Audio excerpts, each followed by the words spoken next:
You're listening to the No Schedule Man podcast with Kevin Bulmer, exploring real stories and lessons learned with a variety of special guests. To learn more about Kevin and to access other episodes of the podcast, please visit noscheduleman.com and connect and contribute at No Schedule Man on Twitter or Instagram and on Facebook, YouTube, and SoundCloud, all /No Schedule Man. Thanks for listening and enjoy the No Schedule Man podcast. I've been known to struggle with reality, not that it is any real mystery. Hi and welcome. I'm Kevin Bulmer. Glad to have you here. Thank you for finding us and for taking some time to listen. I do hope that you enjoy the show today. We'd love to have you on our email list to keep you up to date at future episodes and also maybe look back into the past at some of the other guests of the No Schedule Man podcast that you might find some value in. We offer some other goodies for signing up to the email list as well.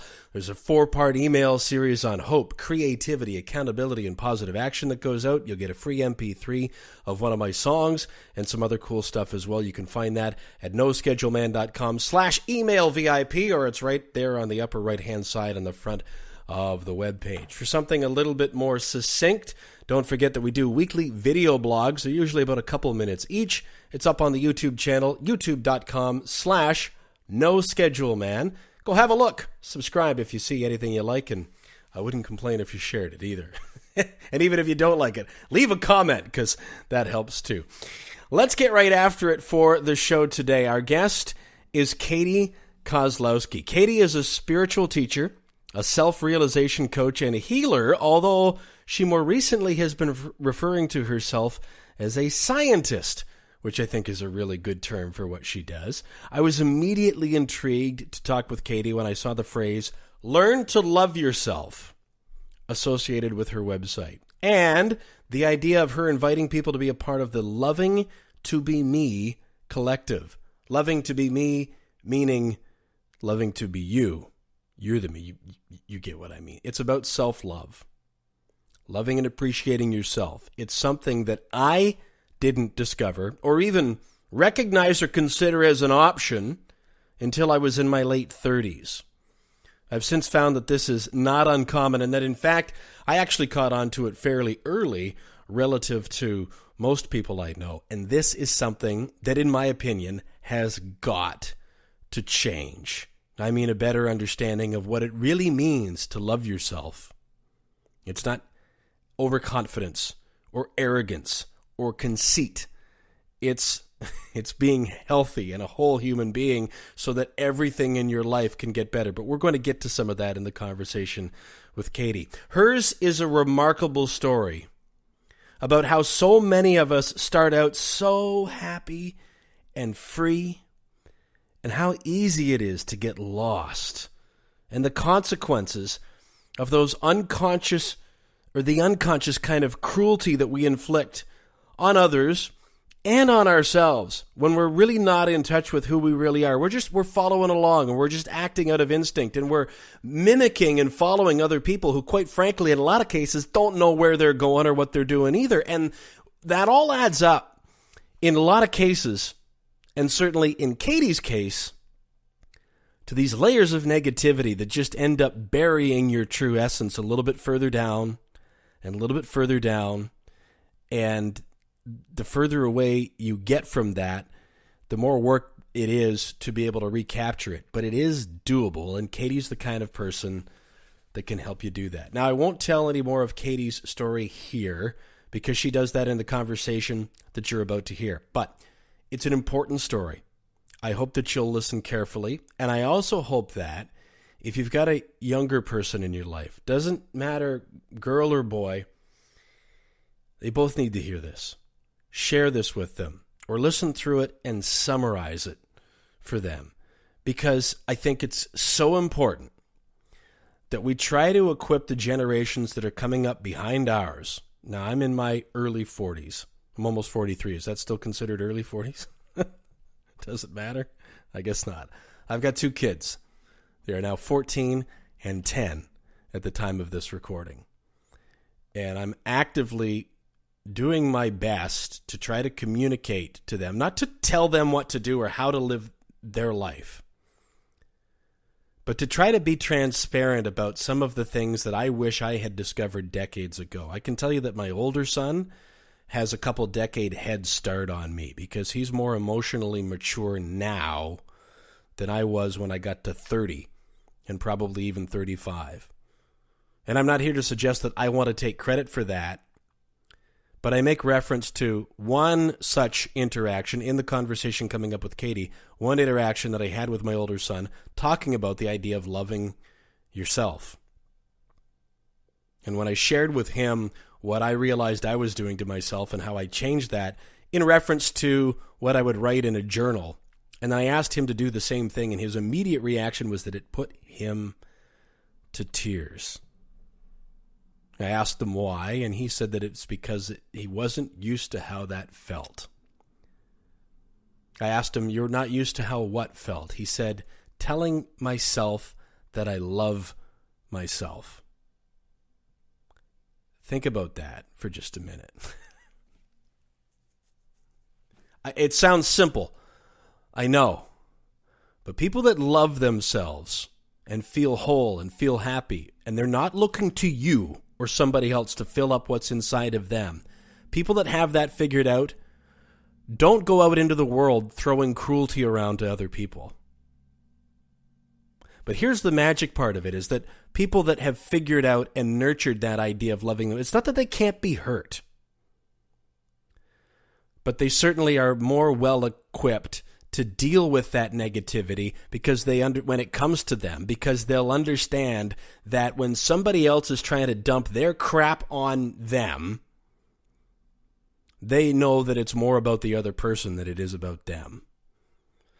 The tragic part of it, in my view, is that so many of us get well into our lives before we ever even consider that this is an option. We think that it's something wrong with us. And that's why I think it's so important to shout from the mountaintops the kind of work that people like Katie are doing. And I'm going to encourage you to take a look at your own life. And talk to your kids or your nieces or your nephews or your coworkers or your friends. And think about, maybe you're listening to this all on your own. Think about this honestly. If I asked you to go to work tomorrow and pull aside one of your colleagues and said, let's have a conversation about self-love, what's your immediate reaction to that? Does it feel a little odd? It wouldn't surprise me if it did. And if it does, that's got to change. It's the end of my rant as far as that's concerned. Some of the key points coming up in the conversation with Katie. Number one, you are not your body. Boy, does she put a terrific perspective onto this. She talks about the difference between your soul and your body and how death is really your body once your soul has left completely, 100% gone. Now, your soul is still alive, but your body is not. And how the accident that she'll describe jolted her soul and her body back together. This makes me think of some things that I've read and seen from Bob Proctor, who is one of my favorite people in this field. And in one of the books, or one of the things that I've read from Bob, where he talks about, and I'll use myself as an example, where he'll say, well, who are you? And I would say, well, I'm Kevin. Well, you're not Kevin. Kevin is just a name that was assigned to you. Well, that's not who you really are. Well, then I'm this. And as I'm talking to you and describing this, I'm sort of, looking at and referring to my body. Goes, no, that's not you. The real you is something that you probably can't hold or describe or see, but we get that wrong. And I think Katie does such a fabulous job of putting context to that. You are not your body or even your name. Listen for that. Number two, happy can look messy. It often does. And so many of us get into life and think that we'll be happy once everything is tidy, or once all the appearances that we show to everybody else look the way that we want them to. But if we really tune into how we are, how we were when we were truly content, we'll recognize that sometimes happy can look messy, and messy can be happy. Katie describes herself as a kid in this state and how she was, quote, a mess, but how happy she was And as we get older, we start putting all these sorts of conditions on what it takes to be happy. It's madness. And then we race toward trying to get back to how we were when we just knew how to be happy instinctually. Listen for that. And then playing along those lines, number 3, the irony of what Katie calls playful transformation. So this is something that we come to maybe as adults, although you wouldn't have to be an adult to reach out to Katie and investigate playful transformation. I think there's an irony to it because the way that I view it is that work that you might do as an adult to transform playfully brings you back to the real you that you already were, that you got away from. But listen to the why. Katie talks about how she peaked when she was in 3rd grade. Listen to why and how that all changed from 3rd grade on. Her story of just dancing up and down. You know, there's an old saying that goes something like, sing like no one's listening and dance like no one's watching. No, so I see that and it tells me, just save your authentic self and be like that when no one else is around, but hide it. I know that's not exactly what it's saying. I don't mean to be overly cynical, but no, dance like everyone's watching. Sing like everyone's listening. Because maybe somebody that's listening can take strength from what you're doing and say, you know what, maybe I can do that too and I can sing my song. And if they don't like it, do you know what they can do? They can turn it off. Or they can complain and they can try to dump on you, and guess whose issue that really is? It's theirs. She peaked in 3rd grade, and the playful transformation later in her life was just trying to take her back to that essence of that person that she already was. You're going to absolutely love Katie Kozlowski. Here is my conversation with her on the No Schedule Man podcast.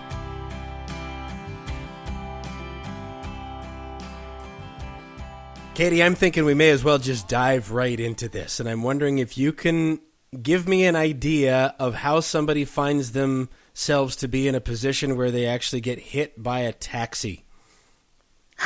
Oh, gosh. Yeah, it's so funny because the more, that happened now about 7 years ago, and at the time, it just sort of it didn't, believe it or not, it didn't really faze me. It did. It changed my life forever, but it wasn't a big thing. And only recently would I be talking to someone, because I do all this personal development and healing work and all this stuff. And I'm like, you know what? I really got hit by that car hard. And they're like, yes, you did. I'm like, wow.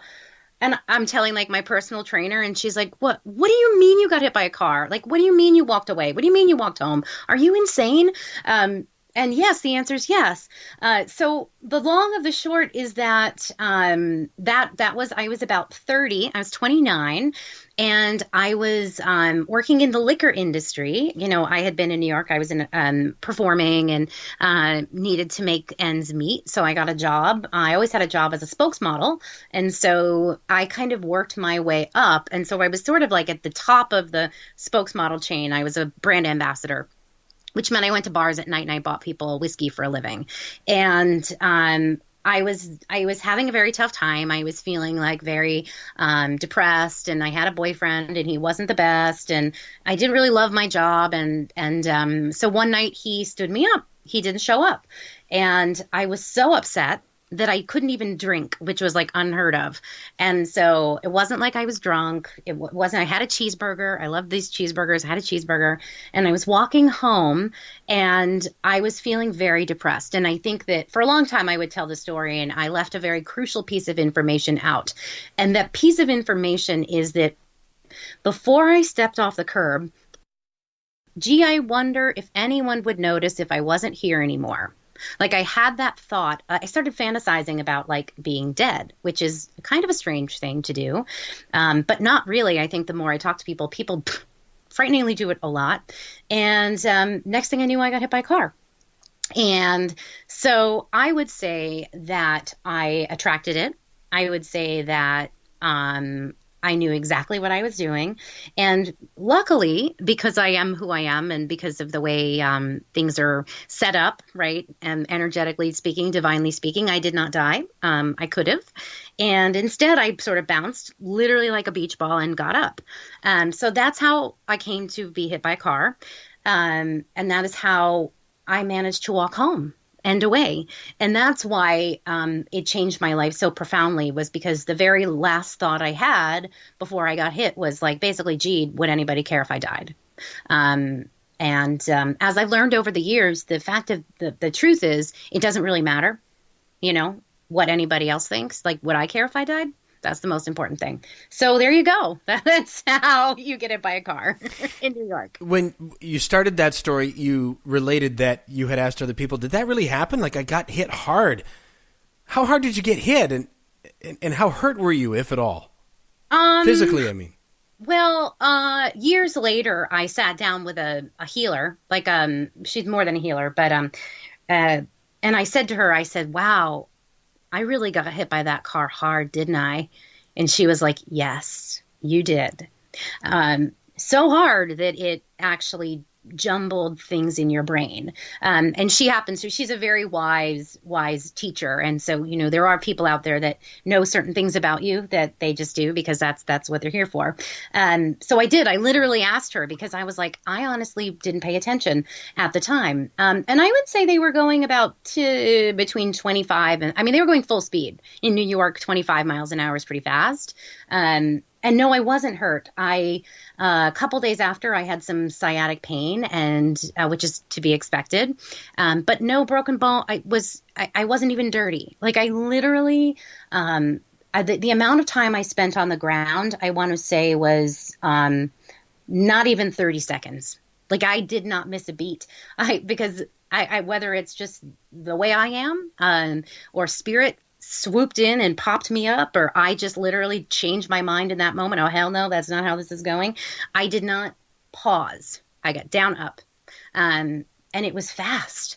And that's what's so amazing about it, is I categorize it as a near-death experience because I should have been at least hurt very badly, and nothing happened. And so it was miraculous, but it was like beyond miraculous. It was almost like otherworldly. It was crazy. What happened to the driver? The driver. Well, you know what? The driver, he kept driving. And there was a father and a daughter that witnessed. There were a lot of people that saw this happen, and they all came running, and they were like, you cannot go anywhere. Like, you have to stay here. I was going to walk. I'm just going to walk away. And they were like, you cannot go anywhere. We have to call the police. We have to call an ambulance. You got hit by a car. And her father chased the taxi driver down and stopped him. And they brought the police. And I think he got away. The police actually, like, just to make the story, like, even better, they were trying to get me, like, in the ambulance. And they were so mean to me. It was almost comical. They were like, well, where's your boyfriend? I'm like, he stood me up. They're like, so you don't have anyone to come pick you up? No, and they're like, oh, just laughing at me. And then at the end of it, I said, well, I'm going to walk home. And the police said, do you need a ride? We know a taxi that can take you. And it was a taxi driver. He didn't even get arrested because I was okay. I think if I had been hurt, if I'd left in an ambulance, but I didn't. By the way, full disclosure, I do not recommend that. If you hear this podcast and you get hit by a car, go to the hospital. Go to the hospital, okay? Do not do what I did and go home. Go. I was fine, but it was not smart. In retrospect, go. When then, Katie, did the shift in perspective that was brought on by that event, when did that really start to occur? I would say it was almost in an instant. Like, when I walked home that night, I knew. I knew that something had to change because I had such that was not the first thing that had happened to me that was challenging. Like, being hit by a car was like the icing on the cake. I had a couple weeks, or maybe like a couple months prior, I had a guy follow me home on the subway and attack me on the street. Like, I had a series of these things happening. And I was like, this is not right. Like, this is not there has to be a solution to this because I'm a nice person. Like, I'm a good person. I'm a loving person. I'm a nice person. I'm also an attractive person. Like, my life should not be this shitty. Nobody should have to get hit by a car, And so I literally on the way home, and I walked, which again, I don't recommend. It was like 20 blocks. I was walking home and I like made a deal with God, and I basically said, okay, you know what? I hear you and you're right. I'm not living my life with value and honor. And, I'm going to make a change because this is not right, and obviously I have a lot to do. I have a lot of special things to do, and I can't do any of them if I'm, being run over by taxis and things like that. We've jumped off kind of in the middle of the story, maybe a little bit past the middle. So we're going to come back here, but I wanted to start here for a reason. Now let's go back and fill in the backstory that led to that point. Let's start, if we can, when we talk, and maybe we can talk, Katie, about when you were young. You talk on your website about a little 5-year-old that doesn't sound like she had a care in the world, and then things that started to be thrown into that little girl's path that slowly started to change. Can we go back to that and maybe describe for me what she's like? Because I think she's still around. Oh, yeah. Yeah, but at that point, what was it like? What do you remember? Yeah. So, it's such a fascinating thing because when I first started my work, when I began all of this, the spiritual work and everything, I was all about the inner child, and I was all about play, and I was all about that very magical child, like I was, and I was very carefree. I was always like I love to see pictures because my hair was always actually kind of like the way I look now. Like, my hair was always messy, my tights were always falling down. Like, I always had food on my face, but I was happy. I was so happy, and just, having a great time. And, slowly over time, it's a common thing. Every child is kind of their authentic selves until about that age. And then life happens, and so, I had issues. I grew up with, there was a lot of alcoholism in my family. I had my grandmother that I absolutely loved.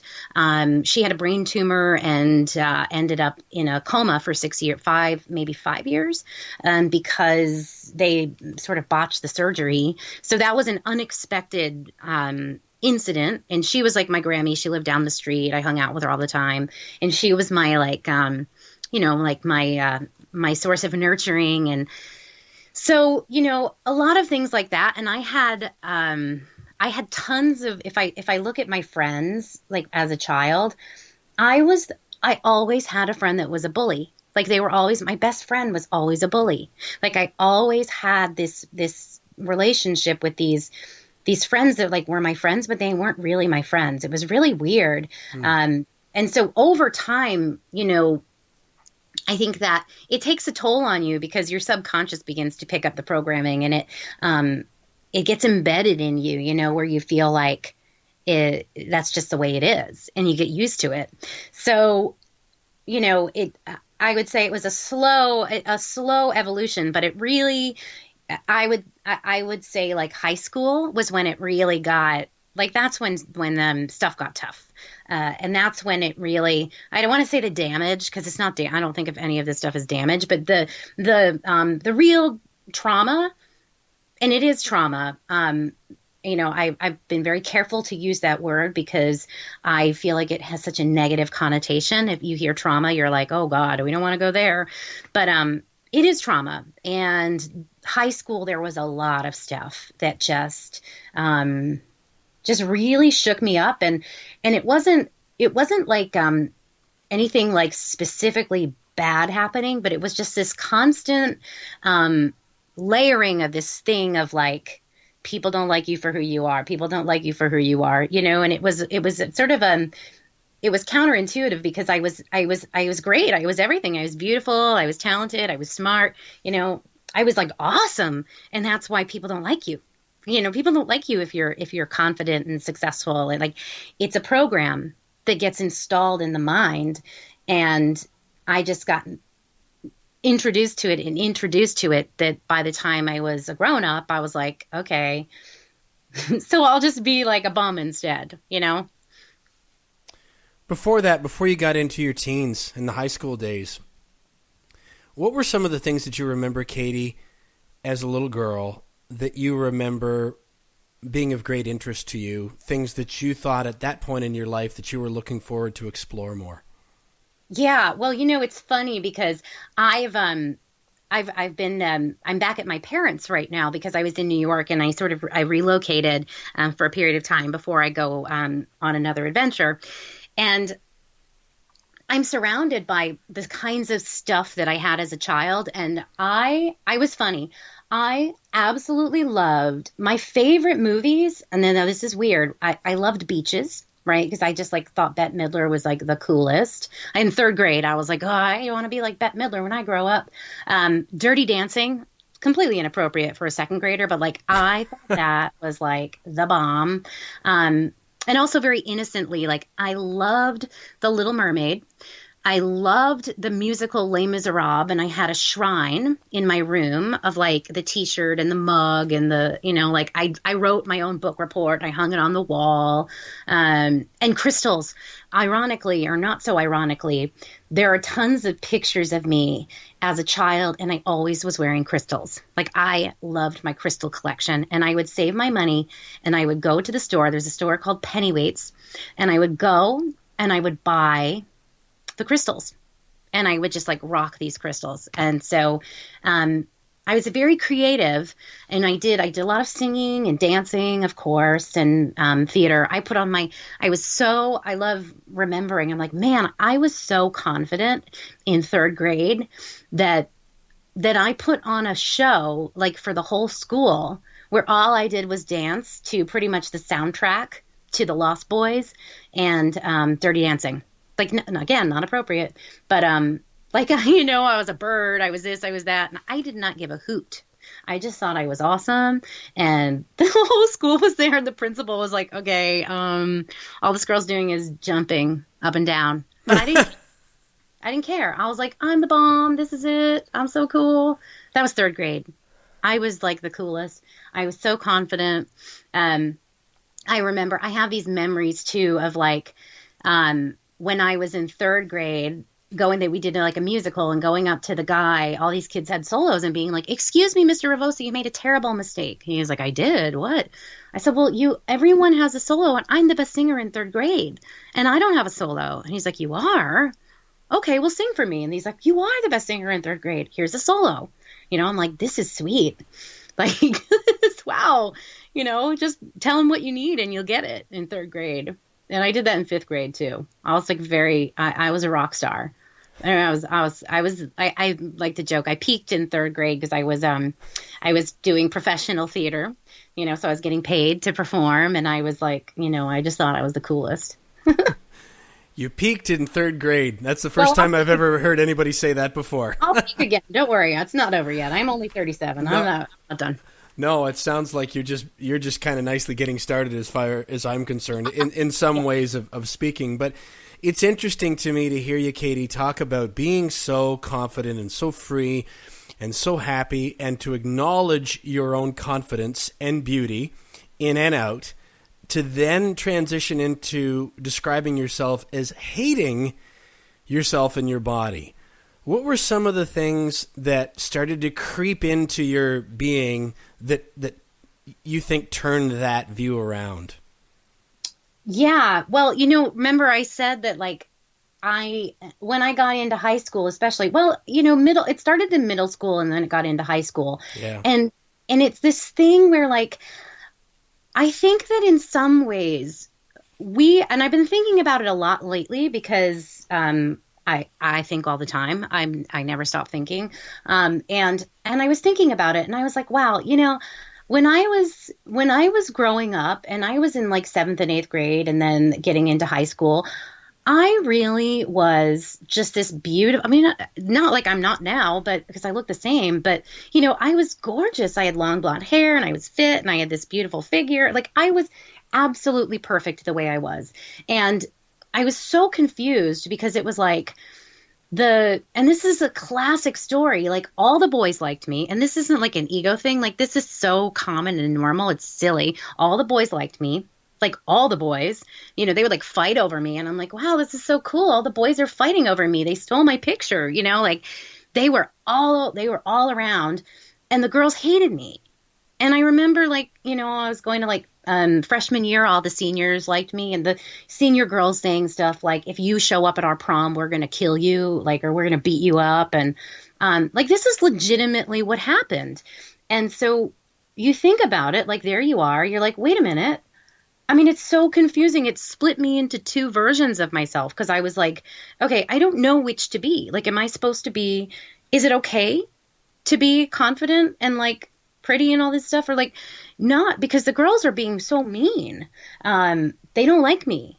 And I don't like that because I want people to like me. I think at the root, like my biggest thing at the core of my being is like, I don't like conflict, right? And I like everybody to be happy and I like everybody to like each other and to like me. If you don't like me, I get upset, or I did. Now I don't now because I had to work on it. But like, I was just so panicked and I didn't know what to do.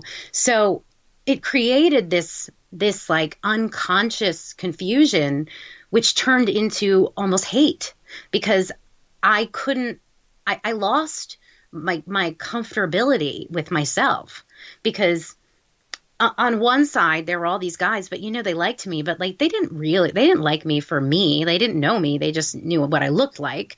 And that was hurtful.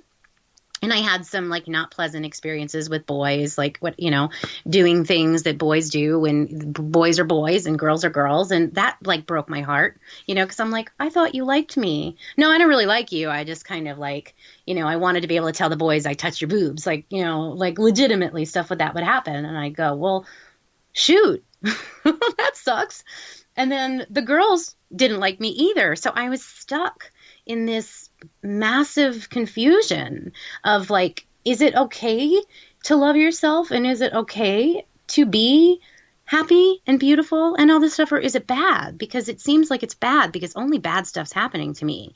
There was no good stuff, legitimately speaking.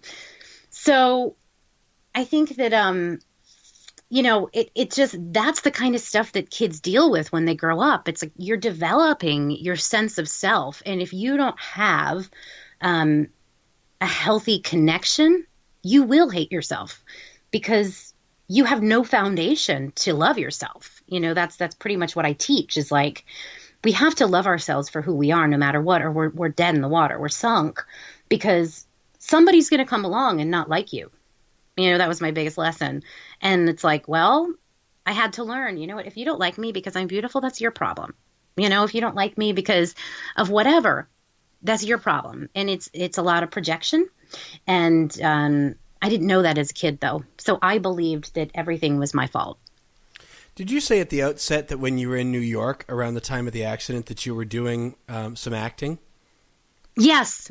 I mean, I've been on and off. I'm mostly a voiceover actor now when I do that, when I'm not doing this stuff. So I'm not on camera as much, but I did a lot of theater, musical theater, things like that. Yeah. Well, the reason why I'm bringing that back up, Katie, and I'm bringing it up again right here, is that I'm wondering how fair it might be to observe that even through that pain that was developing and starting to kind of overtake your spirit a little bit, the fact that you were in New York and pursuing that, I'm listening to your story and thinking, gosh, I wonder if going into the acting and trying to stay involved in those kinds of things, because you had mentioned about being a brand ambassador and doing that kind of stuff as a spokesmodel was helping you pay the bills.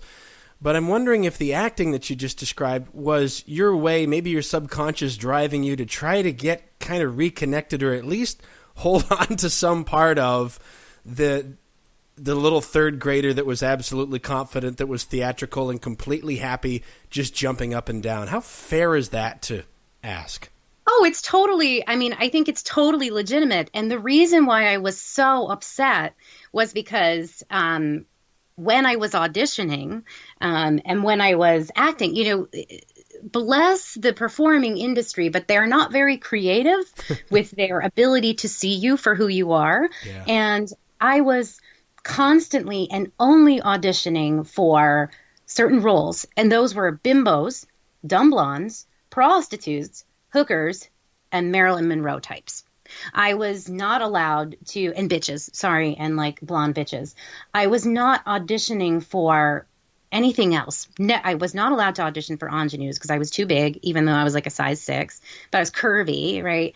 And that devastated me because, and it, like, to this day, I think that that's the biggest question, right? Is like, at the core of who we are, like, our physical self doesn't always match our inner self, right? And all I wanted to be was innocent and joyful and loving and free. Like, I'm very, I have like this childlike vibe going on, right? But then you look at me and you're like, but you look like maybe a sex pot.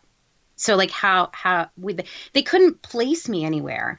And ultimately that was sort of like my demise because I gave up because I was like, no, I will never get to the point where they see me for who I am. Like, I just couldn't break through. And ironically, now that I'm older, I'm actually coming into like finally like myself is catching up with myself. Like I'm almost like I make sense now, partly because I know who I am, but absolutely, like, and I studied it in college and I love telling stories, and like I love all of the stuff that I do because I think it's so important that we never lose sight of who we are, and we don't let our circumstances or our external self or any of that stuff stop us.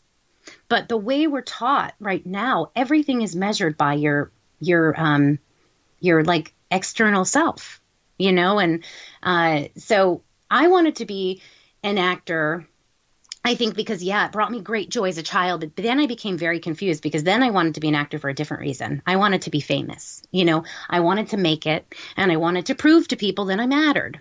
I wanted people to go like, oh, wow, isn't she amazing? She finally made it,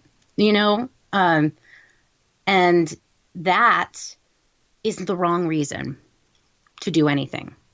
Yeah. By the time you reached the breaking point where we started, from what I've read about you and what you've shared, it seems like that true nature, acting out of that true nature, as opposed to reaching for something external like you just described, Katie, was starting to get buried even further and further underneath. You've mentioned that when you were doing the spokesmodel stuff, then alcohol became a regular habit. You've mentioned diet pills in your bio, the abusive situations that you were encountering. Well, all of these things are just, piling on and piling on and piling on, that as I'm listening to you talk, it sounds like it makes complete sense of how that would to just put you into that daze, if I can use that word, that you were in that time when you walked out onto the street and were struck by the taxi. How do you remember feeling at that time with all of that going on?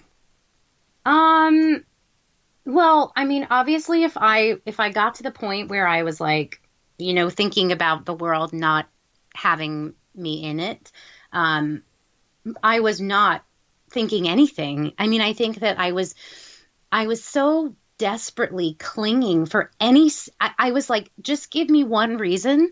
And that's what's so crazy about it, right? Is it's like, if you don't want to be here, like that's the only thing that's keeping you here. I mean, some people have children and they have husbands and they have other things, but I didn't, like I just had me.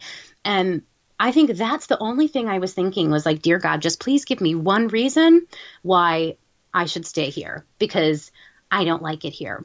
And I mean, it's crazy too, because it took me a long time to get to the point where I could actually tell people that like, yeah, it actually was that. I mean, that was the truth, was like, just give me one reason to stay, because I don't have one. Like I have nothing to hold on to.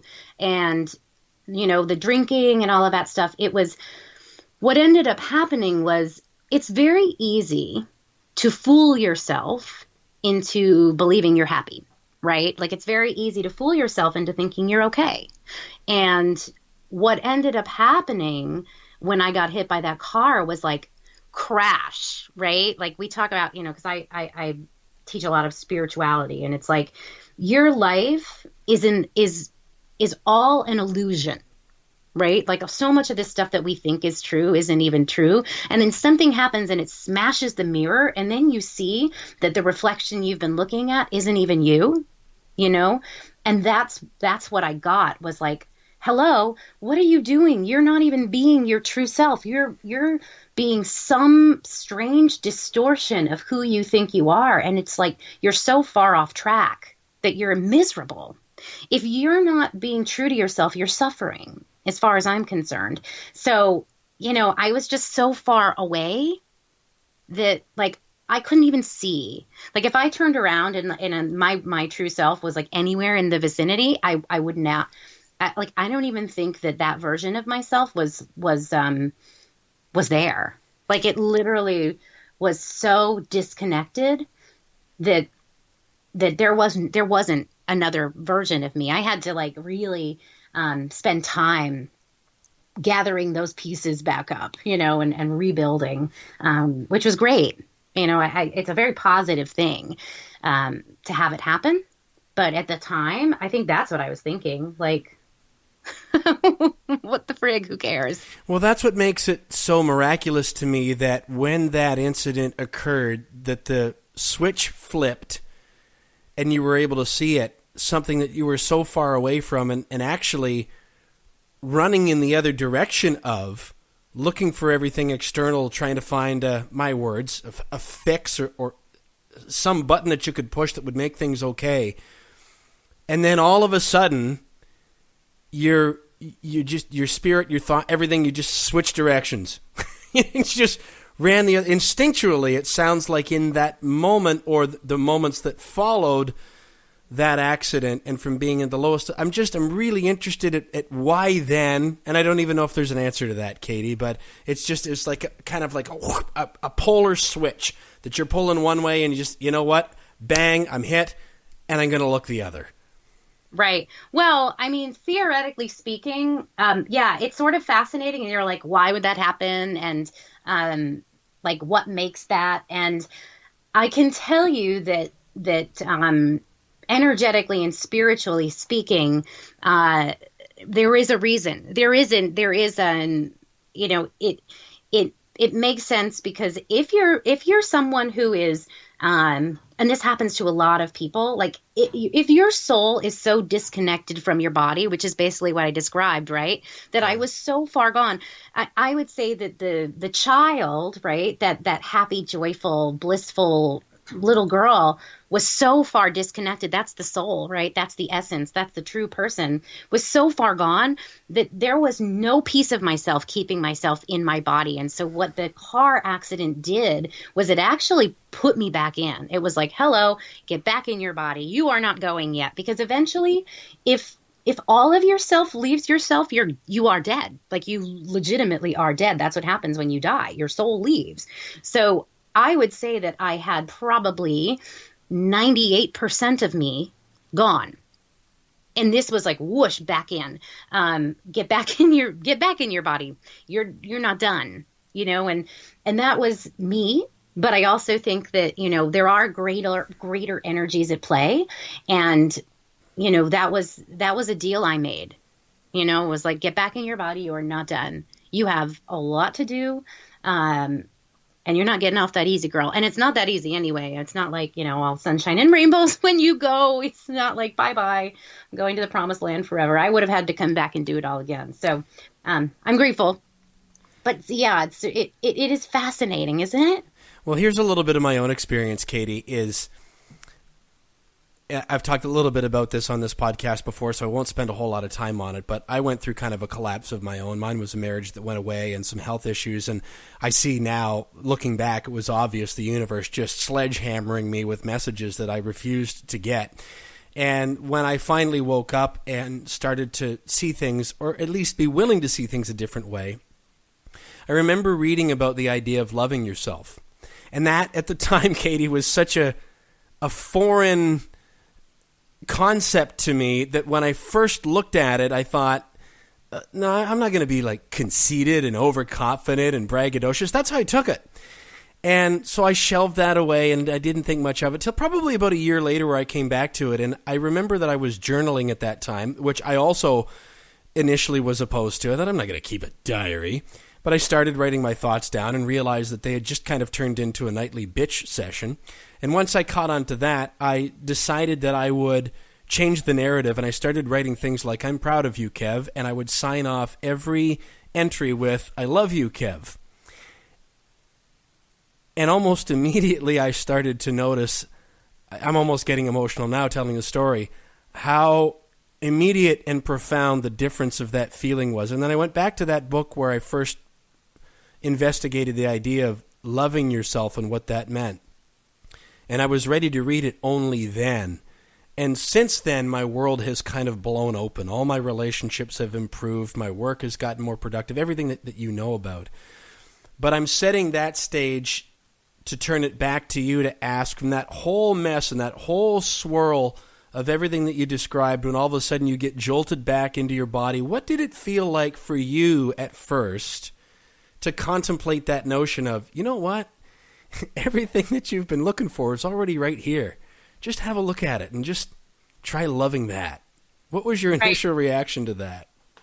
Well, it didn't, I didn't find it right away. I think it took me some time, and, it took an opportunity of really sitting down and looking at all of those pieces. And I think that even still, I'm still learning that, like, you can't fix something that's not broken. I mean, that's like a very fundamental belief, right? But beyond that, it's like, we're built to have experiences, and without them, we wouldn't be who we are. And I think that was the thing that I had to, I really had to train myself to see.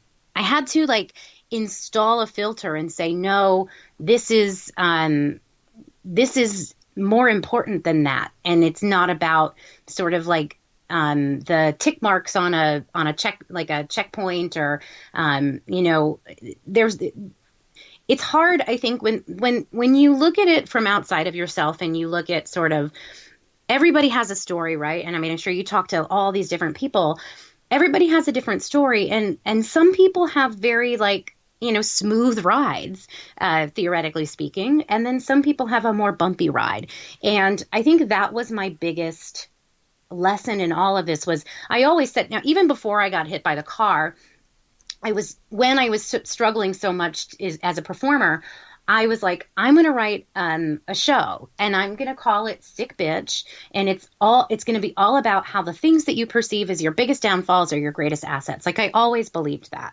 And I believed that before I got hit by the car. I still believe that. And over time, it's evolved even more than that. But it's like, we have to, I mean, this is a must. This is like a necessary thing. We have got to learn how to embrace and love ourselves, for who we are, and accept our journey, right? And accept the things that have happened to us, because if we deny it, it's exactly what you're saying, right? Like, if you can't love it, it won't be a part of you. And if it's not a part of you, you're not complete. And if you're not complete, you're sort of empty. You're not yourself, you're somebody else. And in a world where, that was something that I struggled with so much, I wanted to be someone else so badly that I was willing to do just about anything. And that's not healthy, and that's not fun. Isn't it a shame that you come here to enjoy your life and you spend the whole time wishing you were someone else because they have things you want, or it's easier. And it fundamentally might be easier for them, but that doesn't mean that they're getting what they need, they are getting what they need, but that doesn't mean if you were them, you wouldn't get what you need, and each person's journey is different. So, those were the kinds of things as I moved through this, I really learned a profound amount of information in a very short period of time. Although some people would say I knew all this stuff all along. I was like this as a child. But we cannot, we can't change ourselves. You are who you are, and that for a reason.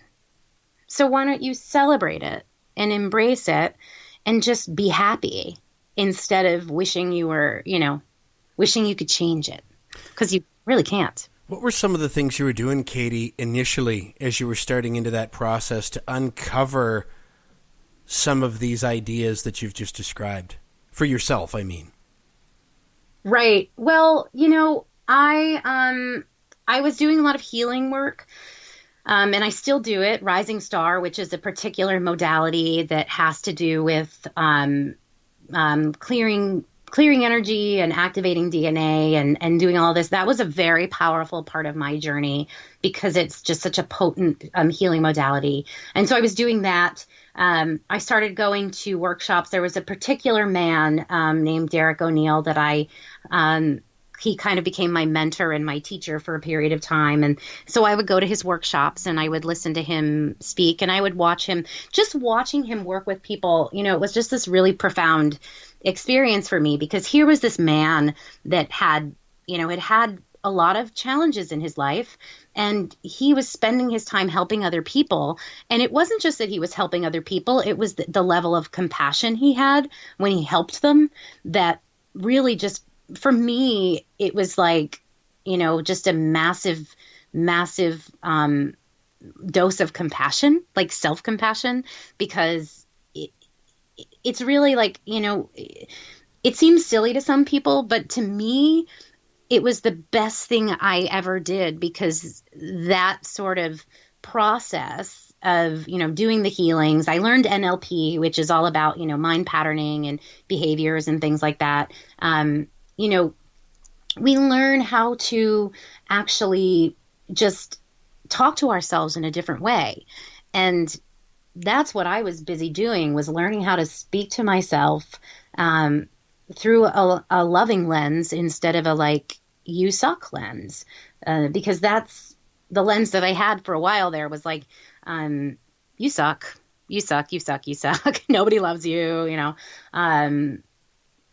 just things like that. And it's kind of crazy because you think like, well, where did that come from? Like, where did that start? And how on earth could someone, that's why it fascinated me so much. It's like, how on earth could someone that was so loving of themselves and so positive and so happy find themselves in that trap? And I think that most of us have it and we don't know it. I'm just very lucky because I had the opportunity to look under the hood before it's too late. Like a lot of people just sort of deny it and then they get very sick or something else happens. And for me, it's kind of amazing that I have the opportunity to do it, and to do it so young, and to actually be able to help people, is crazy. It's wonderful. At what point did you transition, Katie, into making this not just a process of your own personal development and redevelopment and reinvention in some ways, but also beginning integrating this into your professional journey as well?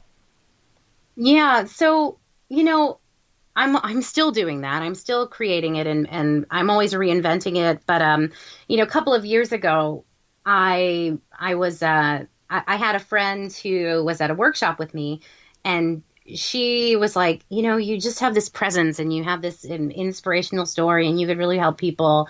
I really think that you should do this. And I had been putting up, long before inspirational posts on Facebook were like the trend. I was doing that on a regular basis, and I was putting them up and people loved them. People would always stop me and say, oh, I've been following you on Facebook. I love your posts. And so, it just kind of, it became something where I felt like, gee, one, I have this great story and I can help people. And two, I also really understand the process.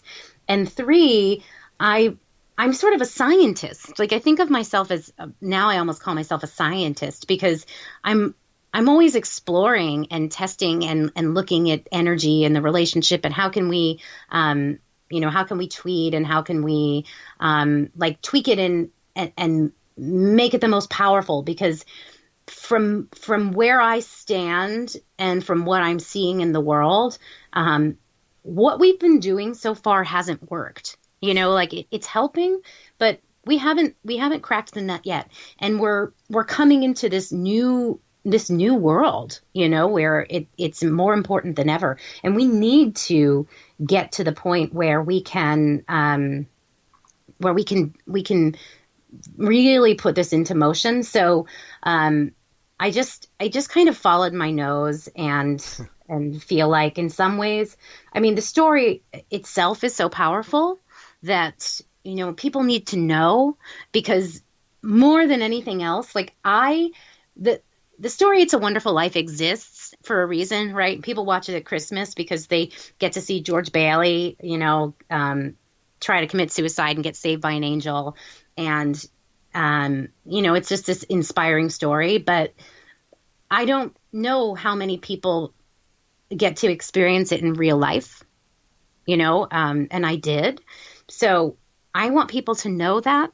And I also want people to know that they don't have to get as far as I did. I don't want anyone to have to go as far as I did. Like you don't have to get hit by a car to wake up and love yourself, or to make positive choices, or to make peace with somebody, or to make peace with yourself. You know what I mean? And so that's really why I just felt like it's too important to not share, and not just for me, but for the world, because I'm certain there's a lot of people out there in this world that are walking around feeling exactly like I felt.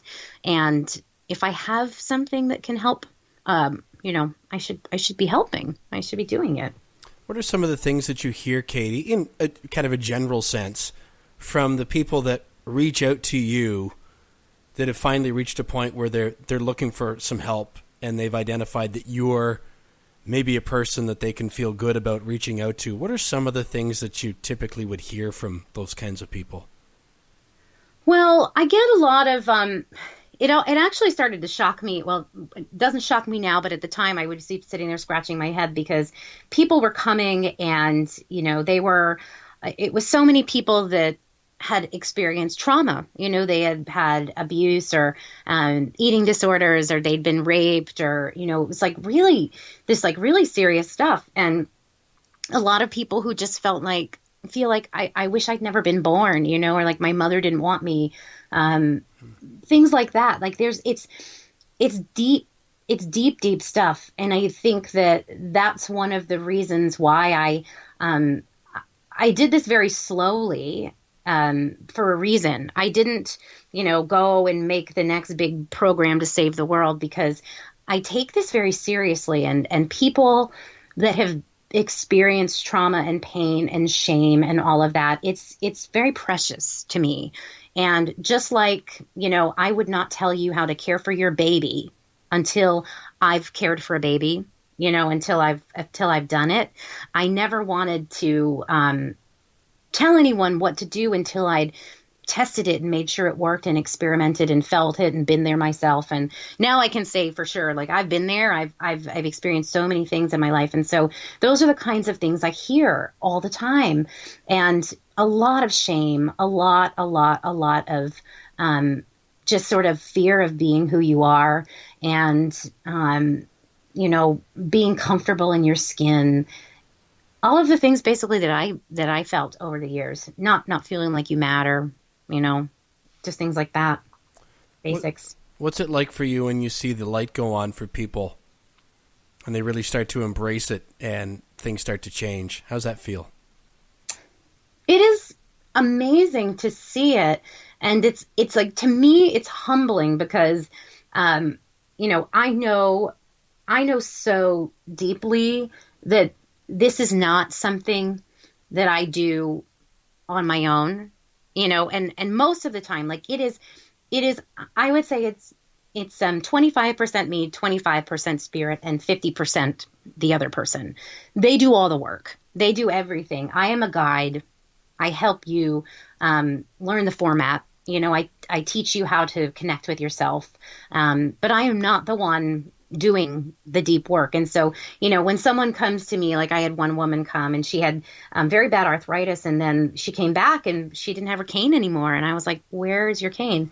Oh, I don't need my cane anymore. I'm off my pain meds. I'm completely better, and I'm like, that is extraordinary. And I'm just humbled because I'm like, this is such, it's amazing. And it's so much bigger than me that I would never, ever, feel like, yes, it's me doing it. I'm helping because I've been there and it's my energy that's participating, but it's all them, and so I'm just humbled to see them have a happy life. Like there's nothing I like better than having somebody that's come to me say, I don't need you anymore. I'm like, yes, that's it. Because I feel like Mary Poppins, like I come for a season and I leave when you don't need me anymore. I'm not, I don't want you to need me forever, which is for business, maybe not the best mentality, because a lot of people, they're like, keep your business, you want, for me, it's very, you find me when you need me and you go when you're done, because that's life, so I feel like a proud parent. I feel like, and incredibly humbled, just like mind blown, humbled. I love the Mary Poppins reference. That brings a lot of good feelings for a lot of reasons. But I've got some other things that I wanted to ask you about. I'm curious with what you just shared for yourself, back closer to the time of all of the traumatic things that were going on and the emotional baggage that you were carrying around, for want of a much better term there, Katie.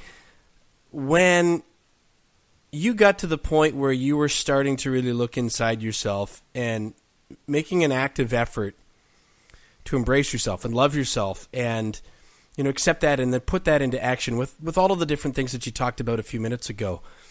What do you remember about how you were feeling in those initial instances where you were beginning to be conscious that things were changing, that you actually were changing your view of yourself, and how did it feel? It's just an amazing experience because you're kind of in awe. Like I just kind of live in wonder because it's very much like I would equate it to because I talk about fairy tales a lot, and I feel like Alice in Wonderland, where like she falls down the rabbit hole and she's in like some alternate space, right? And she's learning all this stuff, and then she comes back and she's like, I'll never forget my time in Wonderland, but I'm here now. Or like the Velveteen Rabbit, he like spends all this time, and it's all about becoming real by like learning and living. And that's how I feel. I feel like just almost like that, where it's hard to even begin to comprehend the power and the magic that happens when you really unlock this sort of stuff for yourself, because you change at such a rapid pace that you're like left in awe. I'm just like, wow, how did I get here? And how did I get here so quickly? And it does feel like I was in an alternate universe and now I'm back. Like I was in an upside down world and now I'm in the world again, like straight, right side up. That's neat. But all that time I was not, I was in another alternate universe. That's a neat way to look at it. I'm wondering if you've had experiences that are similar. I'm betting that you have, but described in your own way. I found, Katie, that I'd start having these moments where I would just start feeling giddy for what almost felt like no reason, or I would be talking to somebody, and then all of a sudden there would be this voice that I would be aware of, and I'd be listening to this person, and I'd have a thought that might go something like this: boy, isn't this cool that you get to be here talking to this person? Or aren't you lucky to be friends with so-and-so? Or you'd start, isn't this a beautiful day? And you start to recognize that, and you kind of go, whoa, like where did you come from? And right. To where you're just being, right? You're just doing, and then you become sort of consciously aware of being completely content inside these everyday moments. It's, I don't know how to describe the feeling, but I'm guessing you know what I mean. I do. And it's, I would say that that's just connection, right? That's like gratitude. That's being awake on the inside. That's being like integrated. That's like being a conscious being, I think, and awake, like it's having an awakening. And it is true that you sort of, you become like, someone described it to me once where she said, look, like your entire world looks different to you, but nothing's changed. It's like, it's just like you see things through a new set of eyes. Like, you've got, like, I remember when I used to wear glasses and then I got contacts, and I had never had contacts before. And the very first time I put the contacts in my eyes, I was like, wow, look at this world. Like, this is so amazing. I can see, like, wow. Because glasses, it's not the same experience. And I feel like it's like that. Like all of a sudden the world looks sharper, it looks clearer, it smells better. And that's just because you're so alive inside that you're like literally experiencing things at a different level. It's just a different way of being. Do you think we've is a really general term here, but I'll use it for the sake of moving the conversation along. Do you think we as a culture, maybe certainly here in North America, accepted an idea that loving yourself is selfish? Oh my gosh, yes. And in fact, it is one of the reasons I am about to embark on a pioneer program to prove this, to study this more, because absolutely in this culture, we don't know how to love ourselves unconditionally unless it's from a narcissistic level. We don't know what it is. And I often say that to people. I'm like, love and true love are not the same thing. And self-love and true self-love are not the same thing. We think I love myself means like, yeah, I'm so beautiful. And I'm, it's ego. It's ego. And like, not to be nerdy, but it's true. And then true self-love is like, I value myself. Valuing yourself is so different than being full of yourself because you're egotistical. It means you love yourself and you don't put yourself in harm's way. It's like really simple. And I've found that it stopped so much because all that bad stuff that used to happen to me, that all stopped when I was like, wait a minute, I love myself. Like, I'm not going to let people hurt me. And, dealing with bullies and dealing with things like that, like I still have to practice it because I still let people sort of walk all over me and I don't speak up, and it's like I have to sort of gently remind myself that if I'm not speaking up, then I'm letting that other person take a swipe at me. And if I really love myself, I don't let that happen. Like we just stand in our truth. And in this country, God bless us, no, no, we don't know what it means yet. We're learning. Well, and when you get to the point of understanding that whatever anybody else does or thinks is much more about themselves than about you. My experience has been, Katie, that you free up so much energy. Like, I didn't realize how much of that I was carrying with me, worrying about what people thought, or as you mentioned a while ago, of you wanted people to like you. I was similar, and I still do. I want to leave people with a feeling of increase. But if I've given my best effort with that and been cheerful and brought good energy, and you still want to have a different view of it, I can either choose to carry that baggage with me, or I can let it go and wish you well and go on to the next thing. Well, when you drop that expense of energy on all that stuff that you can't control, you find that it frees you up to start to explore all of the things that do light you up, right? And all of the things that used to bring you back to being that third grader that would just jump up and down and knew that she was awesome. But when you're so focused on all that stuff from everybody else, it gobbles up your energy, withers your spirit. And I'm guessing that's kind of what separated your body from your soul. Yes, I'm sure, because after years of feeling it so deeply, and even to this day, like, it's obviously something that happens, because when someone confronts me and I know they're going to confront me, my heart races and I'm like, oh God, I can't do it. And now I'm finally learning, no, I can do it. I don't have to disconnect and disappear, because that's what I would do, is I would just pop out, bye, see ya, and let the person scream at me and take it. So yeah, I mean, if you do that enough, you will totally check out, and lose everything that you are.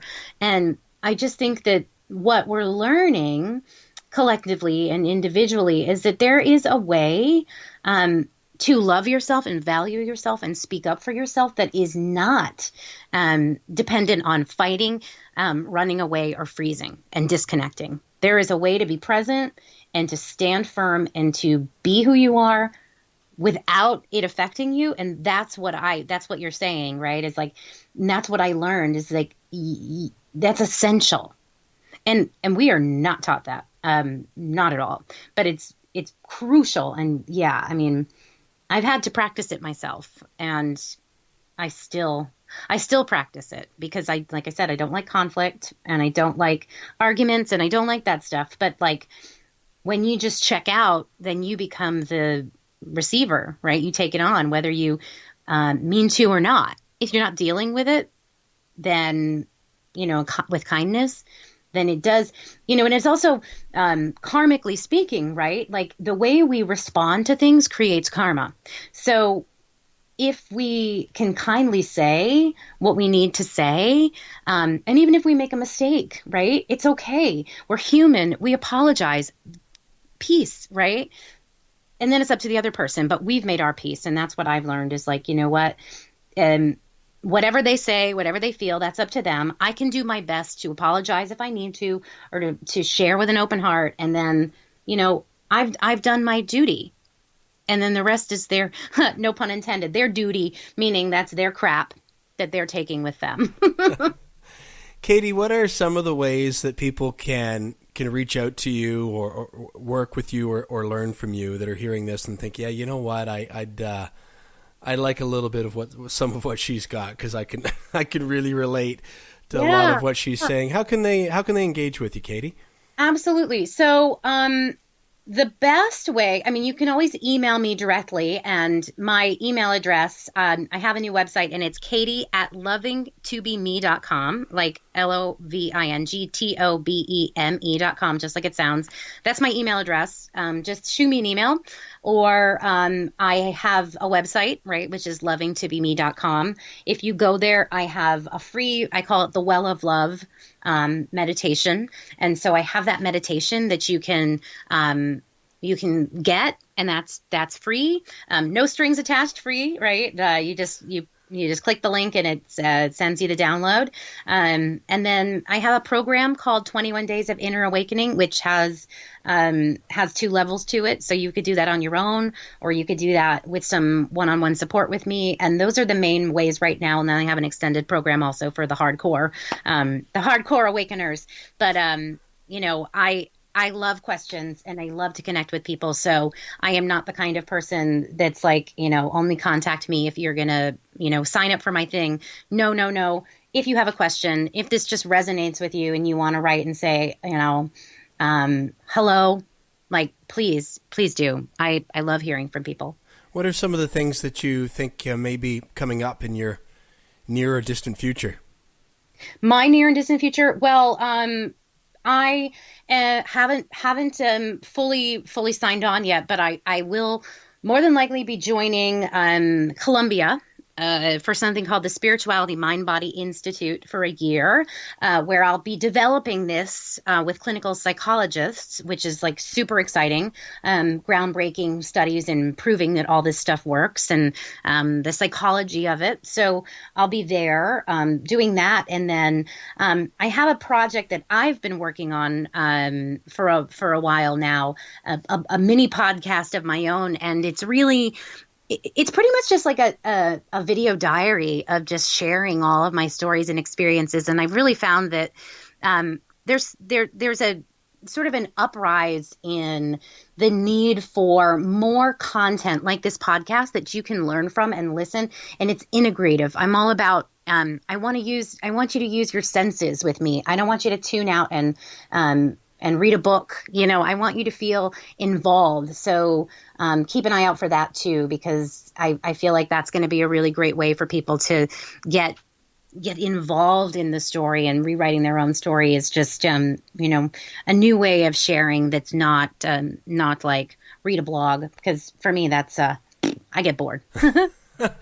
Katie, that all sounds like terrific stuff. And I hope you'll feel welcome to reach out to me anytime, because I'm happy to tweet, Facebook, video, whatever I can do, podcast messages to help keep people up to date with what you're doing, because I think that you're offering the cure for one of the great sicknesses of our time, and I hope that you'll consider me a supporter and a cheerleader, and I'm just so grateful that you would spend this time with me, and I look forward to reconnecting again when the time is right, but thank you so much for this time.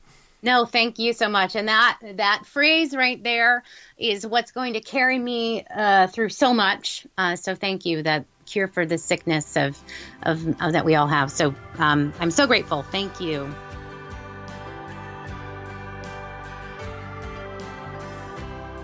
You can connect with Katie in a few different ways, a couple of different websites to keep in mind. And again, I'll list all of this on the show notes blog post at noscheduleman.com. If you go to podcast, this is episode number 40. Now, her websites, you can go to www.lovingtobeme.com. You can also visit her at katiekozlowski.com. Katie. And I'll spell the last name for you. K-O-Z, or Z, if you're listening in the United States. Lowski.com. Katie, K-I, let's start again. K-A-T-I-E, Kozlowski. K-O-Z-L-O-W-S-K-I. KatieKozlowski.com. On social media, you can find her on Facebook. Her page is I Am Katie Kozlowski. On Instagram, at I Am Katie Kozlowski. On Pinterest, at Play with Katie K. Twitter is at Play with Katie K. And her YouTube channel is youtube.com/Play with Katie K. But probably the easiest thing to do is to either go to the show notes, the blog post at noscheduleman.com for episode 40. I'll have all of that listed up there. Or even better, go directly to one of Katie's websites, lovingtobeme.com or katiekozlowski.com, and you will find all of the work that she's doing. Now, she's offering a free gift. It's a free inner child layer meditation. Her favorite part of the soul to explore is that inner child, and this meditation will help you unlock the key to your heart. You can find that at lovingtobeme.com/well of love gift. Again, I've got that linked from the show notes blog post. I don't even know what that is. Blog post. You can join the Loving to Be Me collective for free at lovingtobeme.com. She also is offering her 21 Days of Inner Awakening course, and you'll find all the details at lovingtobeme.com as well. Thank you, Katie, so much for the time and for joining me, and I look forward to chatting again when the time is right. You can reach me at kevinbolmer.com. NoScheduleman.com takes you to the same place. All our social channel links are up there, so hope you'll connect with me one way or the other. The email VIP list sign up is there as well. I hope you'll join me on this creative journey and add your voice to mine. Thanks so much for listening. I hope you'll join me next week on the No Schedule Man podcast. Just a little deja vu.